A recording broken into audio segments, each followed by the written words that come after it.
नमस्कार. सध्या आपण खाद्य संस्कृती बद्दल बोलतोय हे ठीक आहे, पण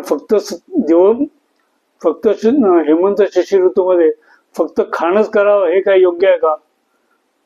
तर या काळामध्ये व्यायाम करणं ही महत्वाचं आहे. व्यायाम जर केला नसेल तर खाण्यामध्ये काही अर्थ नाही, कारण अजीर्ण होईल आणि अजीर्ण झालं तर त्याच्यापासून होणारे जे तोटे आहेत ते खाण्यापासून होणाऱ्या फायद्यापेक्षा जास्त भीषण असणार आहेत. त्यामुळे काही झालं तरी व्यायाम चुकवायचा नाही. थंडी किती असली तरी व्यायाम चुकवायचा नाही. आणि आपल्याला माहिती आहे की कपाळावर घाम येण्याइतपत व्यायाम रोज केला म्हणजे बलार्ध व्यायाम. हा बलार्ध व्यायाम जसा तुम्ही करत जाता तसं तो घामही उशिरा यायला लागतो. म्हणजेच जसं जसं तुमच्या शरीराला सवय होते श्रमांची तशी तसं तो घामही उशिरा येतो आणि त्याप्रमाणे तो व्यायामही अधिक होत जातो.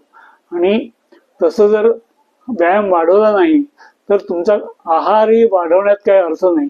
तुम्हाला आवडणाऱ्या गोष्टी जर खायच्या असतील, चांगल्या पचवायच्या असतील आणि ते अंगी लागून तुमचं आरोग्य सुधारायला हवं असेल तर खाद्य संस्कृतीच्या बरोबरीने व्यायाम संस्कृती ही जपायला आणि त्याचं संवर्धन करायला आवश्यक आहे. त्यामुळे बलार्ध व्यायाम हे उन्हाळ्यात ठीक आहे, पण इथे शरीराचा उत्साह चांगला असतो आणि मनाचाही आनंद असतो. त्यामुळे या दिवसामध्ये भरपूर व्यायाम करण्यासाठी शरीराला ताकद असते, मनाला उत्साह असतो. त्याचा फायदा करून घ्यायला पाहिजे आणि आरोग्य सुधारायला पाहिजे.